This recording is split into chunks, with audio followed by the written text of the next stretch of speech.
ever heard of a book so dangerous, so out there, that it was literally scrubbed from the Bible?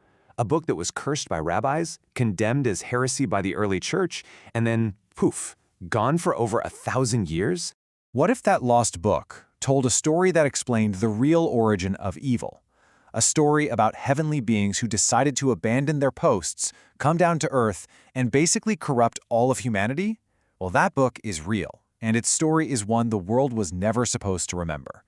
We're talking about the Book of Enoch. And here's the thing. This ancient Jewish text wasn't some obscure manuscript. It was widely read, it was respected, and it was even quoted in the New Testament.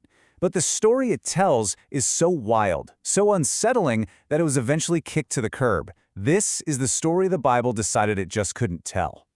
So, how does a book that important just disappear? Well, it doesn't happen by accident. It takes a real effort to erase something from history. And the journey of this text from sacred scripture to forbidden lore is one heck of a story all by itself. You see, it wasn't just forgotten, it was actively suppressed. Powerful religious figures called it heretical, called it dangerous. For centuries, the entire Western world was convinced that every single copy had been destroyed. Its stories just faded into myth. The book's journey back into the light is just incredible. Okay, so it was written way back around the 2nd century BC, and for hundreds of years it was super popular. But then, fast forward to the 2nd century AD, and powerful rabbis started literally cursing anyone who believed it. By the 4th century, Christian leaders were condemning it, and then nothing, silence, for over 1,000 years, until 1773, when a Scottish explorer in Ethiopia finds complete copies that had been preserved by the Ethiopian church all that time. And the final piece of the puzzle came in 1947, when fragments were found among the Dead Sea Scrolls, proving for sure that it was an ancient pre-Christian text. And the official stance couldn't have been more clear. To guys like the 4th century church father Philostrius, this book wasn't just a mistake, it was heresy. A dangerous idea that had to be stamped out. So what in the world was in this book that was so shocking? Well, the whole controversy really starts with its main characters, a group of angels whose only job was to watch over humanity. But as the book tells it, they did a lot more than just watch. The book calls them the Watchers.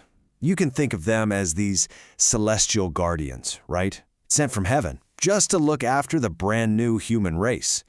A pretty simple mission, you'd think.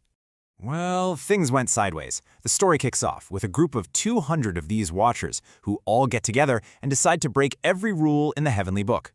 And their plan, which they state pretty clearly, was all about lust. They looked down, they saw human women, and they decided to totally abandon their holy mission to take wives and have kids. This was a complete violation of their nature and their orders from God.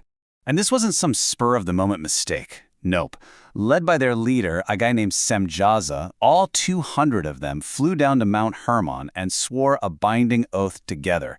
They basically cursed themselves if any of them backed out. Their rebellion was official. And the consequences of this one act were immediate and catastrophic. It basically unleashed a wave of chaos and corruption that covered the entire world. See, the children from these unions weren't human at all. They were the Nephilim, these massive, towering giants, and they had an appetite that could not be satisfied. First, they ate all of humanity's food. Then, they started eating humans. And finally, in a truly horrific twist, they started eating each other. But the cannibal giants were only half the problem. The Watchers also taught humanity forbidden knowledge, secrets from heaven they were never meant to have. An angel named Azazel taught us how to make swords and shields, basically the art of war. Others taught sorcery, astrology, and yeah, even the art of makeup. But this knowledge didn't help humanity. It just led to endless war, godlessness, and total corruption. Now, all this destruction, it did not go unnoticed. The cries of a dying world eventually reached the gates of heaven, and a plan was put in motion. The book paints this incredible picture of the archangels, Michael, Uriel, Raphael, and Gabriel, looking down from heaven and just seeing an earth filled with blood and injustice. So they took humanity's desperate pleas straight to the throne of God and asked, "What are we going to do about this?" And God's judgment was like a divine special ops mission. It was swift, and every archangel got a specific job. Uriel was sent to warn Noah that a great flood was coming to wipe the slate clean. Raphael's mission? To bind Azazel, the guy who taught war, and throw him into total darkness. Gabriel had to go down and trick the giants into fighting and killing each other. And finally, Michael was tasked with binding the ringleader Simjaza and all his followers for 70 generations to await the final judgment. So yeah, it's a pretty wild story. But why does this ancient, rejected book still matter so much today? Because, as it turns out, it never completely disappeared. Its ideas were just too powerful, and you can actually see their echoes in the scriptures we all know. You know, for the longest time, many scholars thought the Book of Enoch must have borrowed ideas from Christianity because so much of the language felt familiar.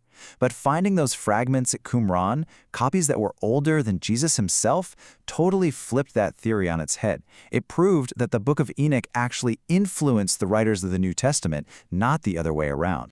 And that influence is just undeniable when you look at the text itself. Key titles that Jesus uses, like Son of Man and the Elect One, were already huge themes in the Book of Enoch. And here's the real kicker. The New Testament's Book of Jude quotes a passage from Enoch, word for word, and even calls it a prophecy from Enoch himself. It just goes to show you how important this forbidden book really was to early Christian thought. In the end, the Book of Enoch is so much more than just some lost text. It's a window. It's a glimpse into this incredible world of beliefs that helped shape both Judaism and Christianity. The fact that it was hidden away tells us just as much about our history as its rediscovery does. And it really makes you wonder, what other stories are still out there, just waiting to be found?